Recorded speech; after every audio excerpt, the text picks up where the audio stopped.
வேலூர் மாவட்டம் காட்பாடியில் இருந்து குடியாத்தம் நோக்கி தனியார் ஷூ கம்பெனியின் வாகனம் நேற்று முன்தினம் மாலை சென்று கொண்டிருந்தது.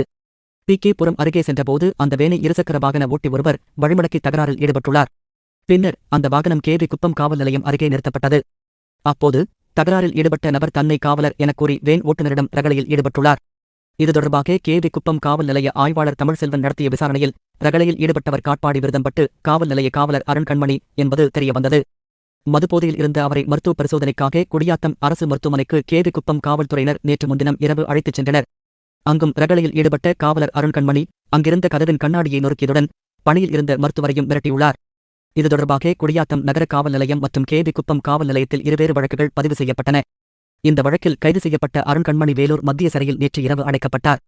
மேலும் அவரை சஸ்பெண்ட் செய்யவும் நடவடிக்கை எடுத்துள்ளனர்.